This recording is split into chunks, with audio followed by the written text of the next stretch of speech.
Alors aujourd'hui, j'ai posé ce chenot et la particularité, c'est que j'ai utilisé une bride romane.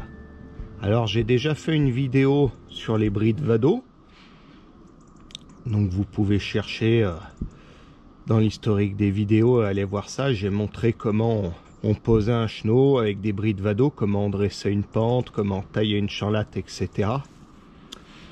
Et là aujourd'hui c'est intéressant parce que c'est une bride un petit peu, enfin pas particulière parce qu'elle est très commune sur la région lyonnaise. Sa particularité, c'est qu'il faut la former tout à la main.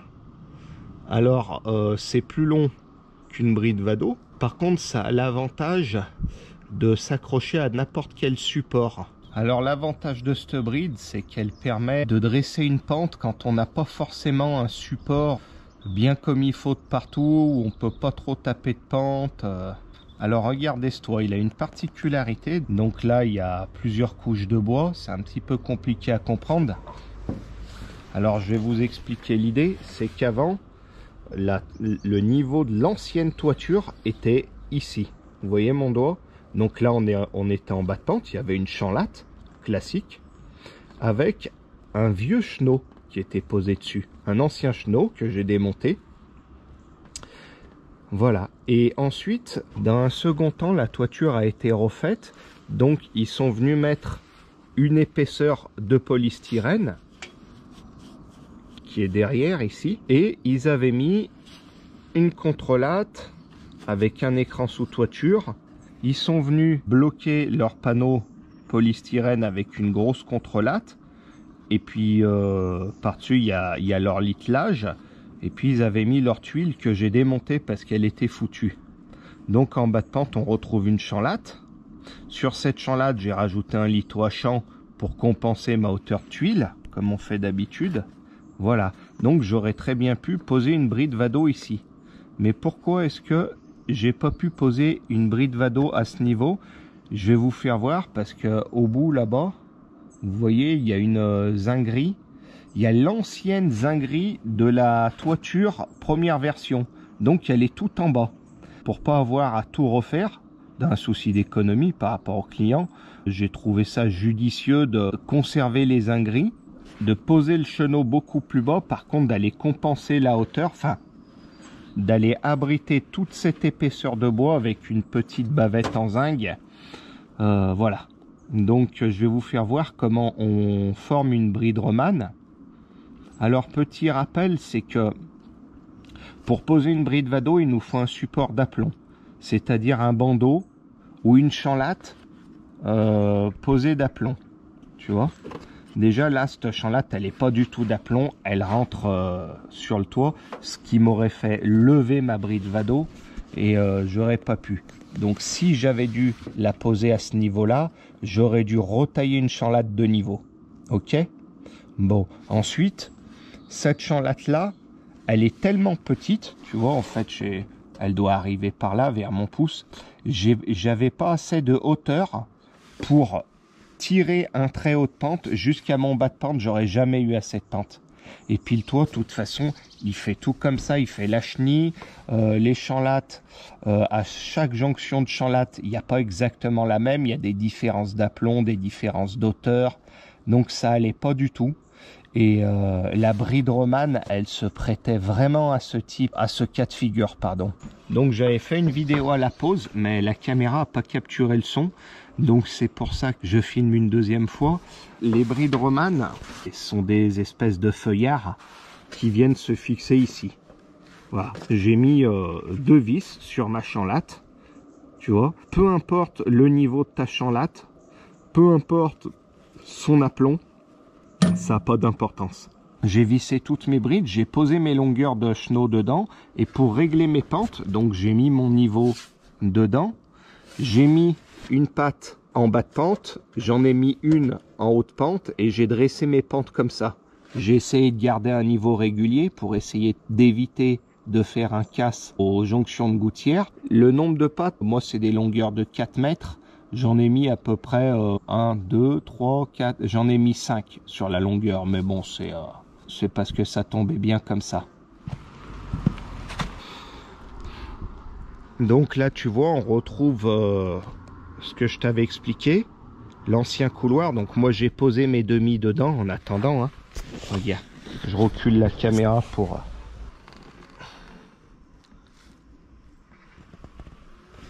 Donc voilà, tu as compris le truc. Là moi je me suis mis ma petite lisse de maintien sur laquelle je vais venir visser ma demi-tuile. J'ai laissé l'ancien couloir parce que l'ancien couloir, tu vois, il remonte jusque là-haut. Il repart sur le versant derrière qui est en tuile canal. Donc j'allais pas péter toute une rive scellée en tuile canal pour aller refaire un couloir. Il aurait fallu que je rehausse les bandeaux d'au moins 20 cm. On aurait eu des grosses planches en triplis. Il aurait fallu que je les habille. Ça aurait fait beaucoup de travail en zinguerie. Donc comme la zinguerie elle est loin d'être vilaine, dans un souci d'économie je l'ai laissé, voilà. Donc par contre le truc c'est qu'on retrouve notre niveau.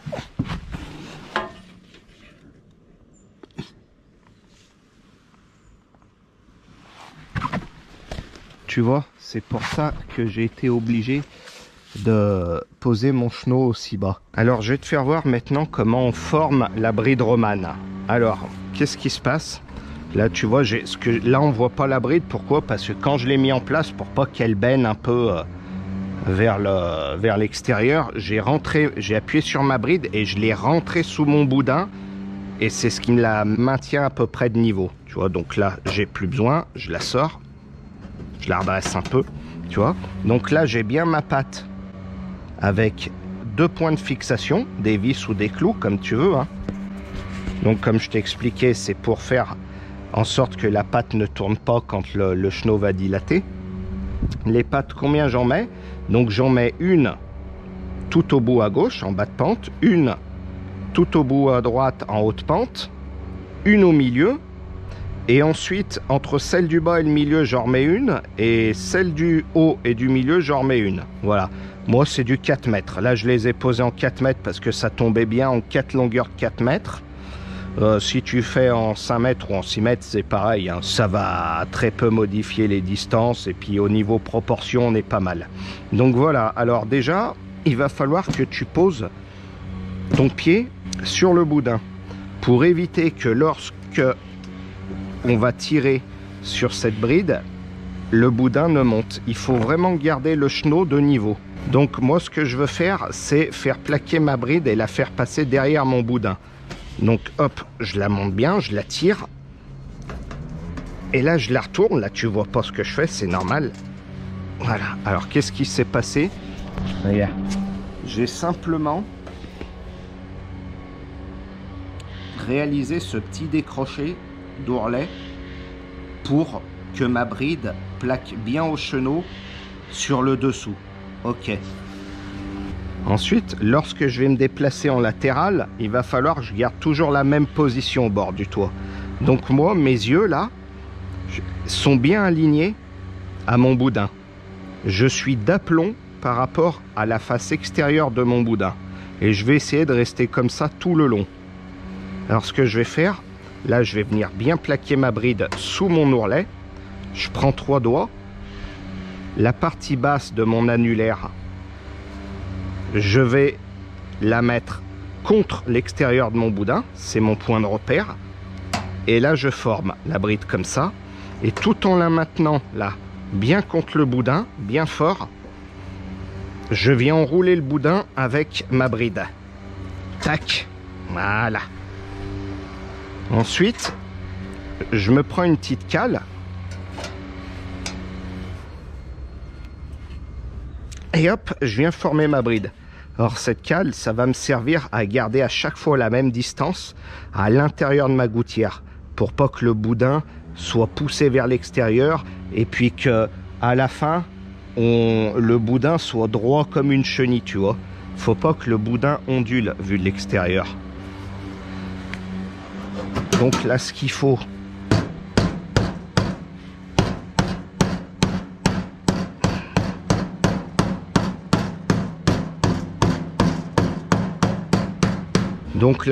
c'est bien écraser ta pince, chose que j'aurais dû faire avant, tu vois. Hop, Tac.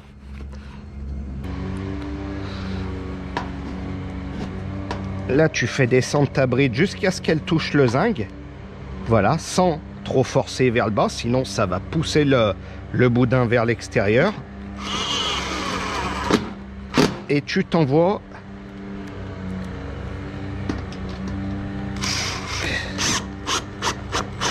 une vis ou deux, ou des pointes. Si tu es un cloueur, tu cloues. Si tu es un gros tapeur, tu tapes. Mais moi, je suis pas un gros tapeur, je suis un gros visseur. Donc je visse. Alors là, je vais te faire voir par exemple ce qu'il faut pas faire. Parce que c'est bien aussi de montrer par la négative. Attends.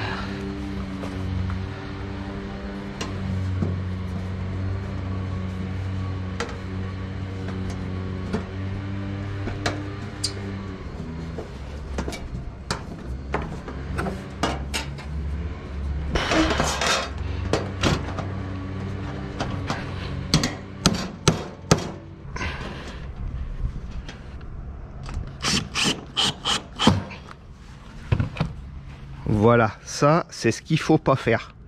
Pourquoi? Parce que tu as vu que en fait je suis venu aplatir la pince avec ma bride. Et en fait regarde la forme qu'elle fait la pince. Tu vois, elle est vraiment enroulée autour de la bride. Et en fait le problème c'est que quand ton chenot va dilater, cette déformation là, elle va venir frotter contre la bride et ça va freiner la dilatation du chenot. Tu vois, ça va pas le laisser suffisamment libre. Et ensuite, ça va forcer sur les soudures. Alors, si ta soudure est mal faite, elle va péter. Mais si ta soudure, elle est bien faite, dans le temps, il est fort probable que tu aies une cassure juste avant la soudure. Parce que c'est l'endroit où tu seras venu recuire le zinc, entre guillemets, tu l'auras fragilisé. C'est pour ça qu'il ne faut pas souder trop chaud non plus, parce que tu fragilises le zinc qui est juste à côté de ta soudure. Tu vois ? Donc ce qu'il faut faire, tu prends ta pince plate ou ton maillet.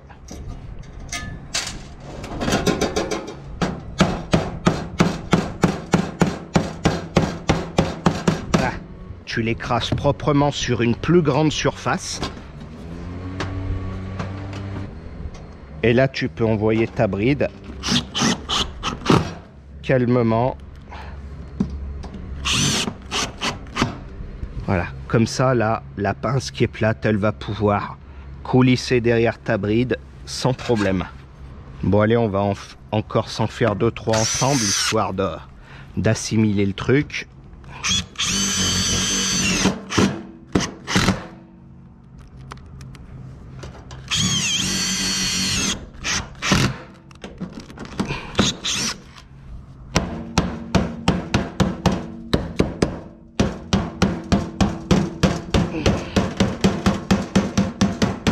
Hop.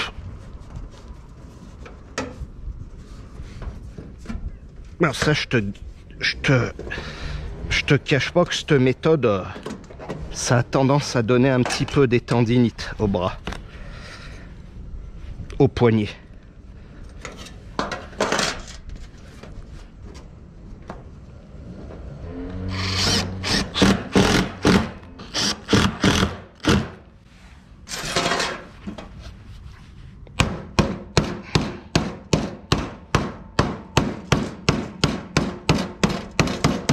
Hop. Là tu vois, on arrive vers la soudure. La bride là va pas me gêner pour ma soudure, donc je peux la fermer, ça pose pas de problème. Sinon tu t'en sautes une et puis donc hop, boum, derrière l'ourlet, 3 doigts. Donc là c'est en fonction de la grosseur de tes doigts, hein. Si t'es un gros ours d'Auvergne par exemple, tu mets un doigt, ça suffit.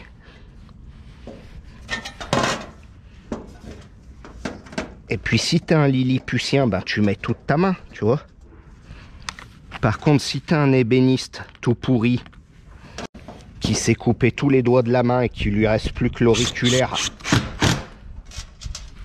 ça va être compliqué mon Tintin. Faut mieux que tu passes en bride vado ou que tu changes de métier, parce que à partir du moment où il te reste plus qu'un doigt, ça commence à être compliqué là.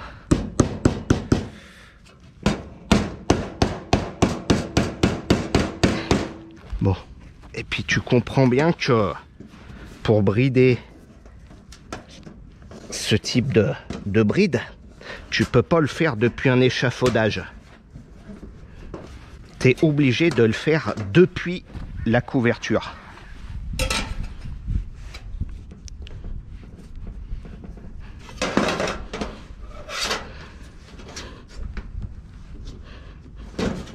Voilà. Donc bien sûr, si t'as pas d'échafaudage, tu mets ton harnais. Hein. Moi j'ai mon harnais là, on le voit pas parce que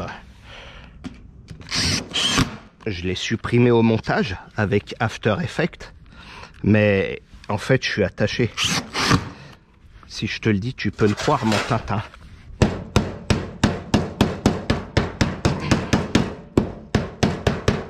Donc, norage de mon échafaudage. Ça là, la longueur de ça, avant qu'on me demande la longueur précise.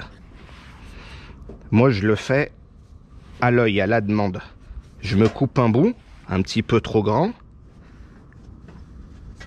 Je bride, et puis si ma bride, elle bute sur ma pince, je recoupe un petit peu, de manière à ce que ça descende, et puis quand ça commence, l'angle commence à rentrer en contact avec le zinc, tu vois, sans trop appuyer, parce que regarde, si j'appuie, ça bouge le boudin. Sans trop appuyer, si ça c'est à peu près de niveau, c'est que c'est la bonne distance, tu vois.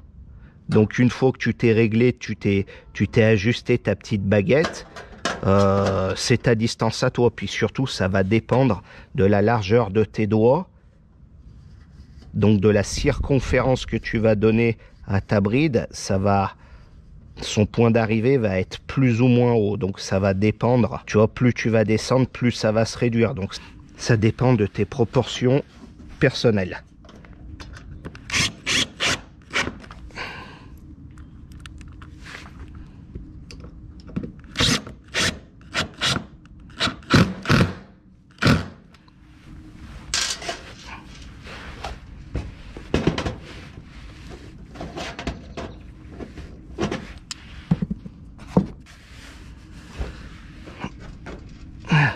T'as vu, regarde, on voit cette chanlatte qui est pas du tout proportionnée comme celle-ci, qui sont mises côte à côte, donc c'est très compliqué d'avoir une surface bien droite.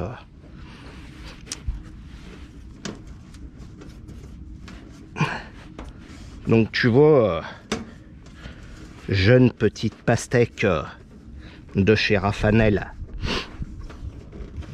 Si t'es un petit Tintin qui fait le tour de France et que tu déboules à Lyon un de ces 4 matins, tu risques d'être confronté à ce genre de bride. Tu vois, mon Tintin. Alors pour moi, ça c'est une bride typiquement lyonnaise. Mais en même temps, je suis pas un grand voyageur. Donc si vous en avez déjà vu ailleurs, vous pouvez me le dire en commentaire. Comme ça participe aussi à l'échange entre couvreurs. Tu vois, jeune pastèque de chez Raffanel, la régularité du bridage grâce à ma petite pige. Il y a juste la première au fond, je sais pas si tu la vois. Elle est pas terrible parce que justement je l'ai fait, c'était mon premier essai. Et après, j'ai retouché un peu ma pige. Et là, on est un peu mieux après, maintenant. Vois-tu, mon Tintin? Bon, là, j'ai mon monte-matériaux. Je vais pas aller me faxer dessous pour brider. J'attendrai d'avoir monté toute la tuile. Et puis, ces 2 dernières brides, je les ferai à la fin. Regarde là-bas. Je sais pas si on verra bien la caméra, mais je me suis fait 2 petits fonds pour mon joint de dilatation à l'ancienne. Moi je mets pas de, quand je peux éviter le joint caoutchouc, je l'évite, je le fais à l'ancienne. J'aime mieux, c'est aussi rapide et puis c'est plus durable dans le temps. Là, je viens de vous faire voir comment je formais une bride romane. Donc c'est une manière de poser les chenaux. Donc je vous ai expliqué pourquoi j'ai choisi cette méthode.